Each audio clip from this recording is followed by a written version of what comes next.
Catholic, fan of Jesus Christ, but you're also a fan of Buddha and a lot of other leaders. And the Beatles. And the Beatles and David Bowie. With that in mind and seeing how so many people mess up and kill over religion, I mean, does it make you scared for, or do you just kind of want to move to Canada? I mean, like right now, who do you think is doing it right? Where, if anywhere, on the globe, if you could choose anywhere? Because I remember we had a conversation and you were like, I'm moving to France, and then that was before the Paris attacks. But you know, where do you think they got it right? Nowhere. Nowhere? Yeah. No, I think we've entered an age now where this is a global issue. If you believe in the conspiracy end of it, which is that there's a conscious move by the capitalist or the robber barons of the world, you know, the gross capitalists, to turn our world into one big, you know, shopping mall. Or Vicodin, apparently. A new study just showed that 80% of all workers in Indiana are hooked on prescription drugs. And that's just Indiana. So, you know, great. I don't know what that has to do with globalism. Yeah. Sorry, I got off my little rant there. Go ahead, yes.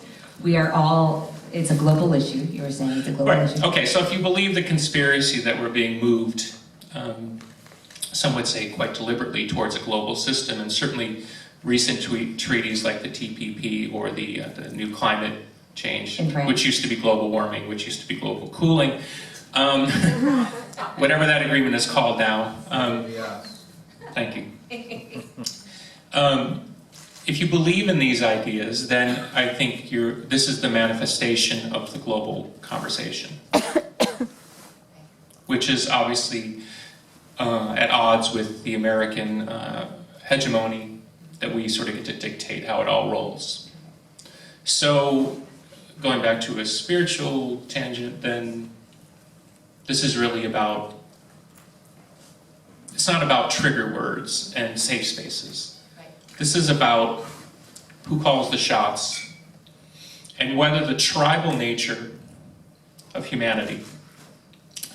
For example, I'm a proto-lesbian feminist, or I'm a French nationalist, or I'm from Illinois. If you believe in tribalism, which is in many ways beyond race and is more a culture of choice, although some would argue with that, then what you're saying is that people are willingly going to set aside their tribal loyalty to get out of the way for somebody they don't know, who has a different belief system or system of justice or whatever.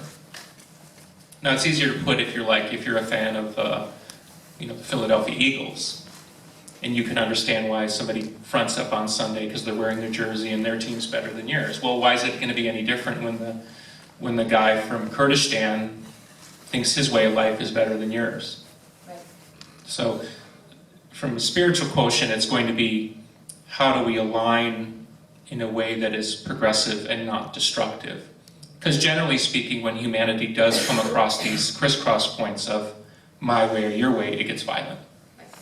And one only needs read, Gibbon's The History of the Roman Empire to see what I'm talking about, which maps out 1,000 years of, hey, Visigoths, get off my land. In fact, there was a thing on the BBC website the other day about how they just recently found a battlefield, a Roman battlefield. They knew of the battle because it had been written about in Julius Caesar's time. Where did they find the battlefield? In I think, the Netherlands. Okay. So now, because of satellite mapping, they can see things they never saw before, right? So they know this is where the battle took place. And I'll keep it to 20 seconds. Essentially what happened was, the Romans tended to operate on temperate climates. So their empire was basically, spread through the Mediterranean up through England. Because basically sort of the weather was dealable. And they let all the crazy people live up north where it was cold. And then occasionally when they got out of control or they didn't like what they were doing, they went up there and said, get in line, or and it would go back and forth, right? Well, there was a situation where, whoever up there got a little too out of hand, and they went up there and brought the Romans sent a bunch of stuff up there, and they said, okay, we're going to surrender, we give up your right, and Caesar ordered them all killed. And they wiped out between 150 and 200,000 people. Imagine what that was like in 2,000 years. I mean, So my point is, you know, history dictates that he or she who has the leverage is going to use it. A PC argument is not going to get somebody to stop when it's in their self-interest, their tribal self-interest, to wipe you out. And that's been going on from the beginning. Yeah, that's what I'm saying. That's a human condition, Yeah. which you could argue is hardwired in the human animal brain. I'm not here to argue it for or against, but if you take it as a precept, and history seems to dictate that, well, we have never not done that. Right. We've never not done that.